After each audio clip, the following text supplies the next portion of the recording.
کشمیر کے چناروں میں گزشتہ 78 سال سے آگ سلگ رہی ہے، لیکن عالمی حقوق کے چیمپئن ادارے مجرمانہ خاموشی اختیار کیے ہوئے ہیں۔ عالمی اداروں کو جگانے کے لیے کشمیر الائنس فورم ماسکو کے زیر اہتمام 8ویں عالمی آن لائن کشمیر کانفرنس منعقد کی گئی۔ اس میں کشمیری رہنما، سیاسی اور سماجی شخصیات نے شرکت کی۔ مزید تفصیلات جانتے ہیں ماسکو سے شاہد گھمن کی اس رپورٹ میں۔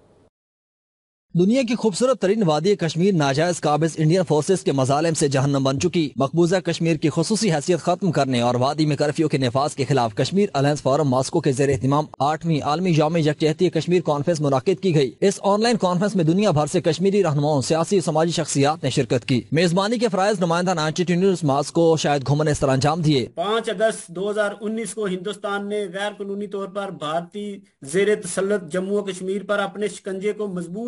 مزید مضبوط کرنے کے لیے نئے اور مضموم اقدامات کا ایک گھناؤنا سلسلہ شروع کیا۔ کانفرنس کے شرکاء نے مسئلہ کشمیر کے حل کے لیے پاکستان کی جارحانہ فارن پالیسی اور اقوام متحدہ میں اپنا بھرپور کردار ادا کرنے پر زور دیا اور بھارت کی طرف سے مقبوضہ کشمیر میں روا رکھے جانے والے مظالم کی سخت الفاظ میں مذمت کی۔ کہ ہم نے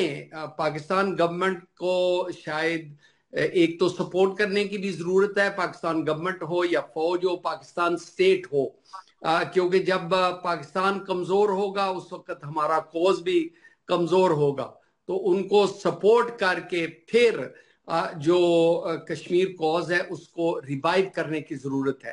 آن لائن کشمیر کانفرنس میں مقررین نے خطاب کرتے ہوئے کہا کہ امریکہ میں پالیسیاں تبدیل ہو رہی ہیں، اس حوالے سے ہماری فارن پالیسی بہت اہم ہے اور وزیر اعظم پاکستان میاں محمد شہباز شریف کو کشمیر کے مسئلے کو اجاگر کرنے کے لیے اپنا کردار ادا کرنے کی ضرورت ہے۔ یعنی ہم اپیل کرتے ہیں گورنمنٹ آف پاکستان سے، the people of پاکستان، خدا کی قسم I was there for the last 3 weeks، Nadeem بھائی کو میں نے دیکھا ہے وہاں پر، they are with us،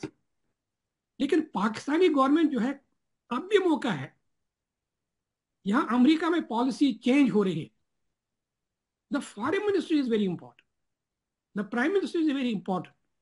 so they must go and meet the counterparts on the issue of Kashmir۔ I am not sure Lord Nazir Ahmad صاحب کہ پاکستان جب تک اپنی کشمیر پالیسی کو ری ڈیفائن نہیں کرے گا، پاکستان کا جو کشمیر ایشو ہے وہ 1 انچ آگے نہیں بڑھے گا۔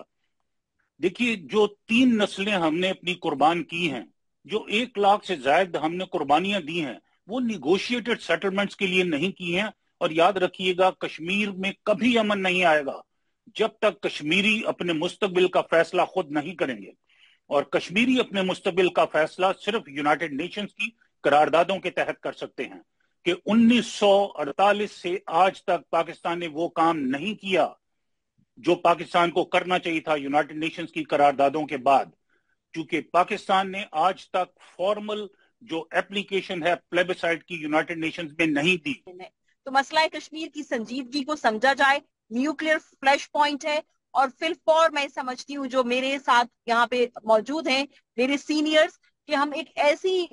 بین الاقوامی سطح پہ کمیٹی تشکیل دیں جو کشمیر کے حوالے سے غیر جانبدارانہ طور پہ اور آزادانہ طور پہ اپنا کردار ادا کر سکے۔ چیئرمین کشمیر کونسل آف یورپی یونین نے کشمیر کانفرنس سے خطاب کرتے ہوئے کہا، پاکستان یونائٹڈ نیشن کی سیکیورٹی کونسل کا 2 سال کے لیے ممبر بنا ہے، اس لیے اب ان 2 سالوں میں پاکستان کو مسئلہ کشمیر حل کے لیے عملی اقدامات کی ضرورت ہے۔ جو کام شروع کریں، میرا اپنا ماننا یہ ہے کہ اس پہ وہ جس طرح نہیں ہوتا ہے کہ آپ بار بار ایک قطرہ گرتا رہتا ہے، آخر میں سوراخ ہوتا ہے اس میں۔ تو یہی کشمیر کونسل EU نے بھی یہی طریقہ اپنایا ہوا ہے کہ ہم مسلسل کوئی نہ کوئی ایکٹیویٹی کرتے رہتے ہیں، ہم خطوط بھی لکھتے رہتے ہیں،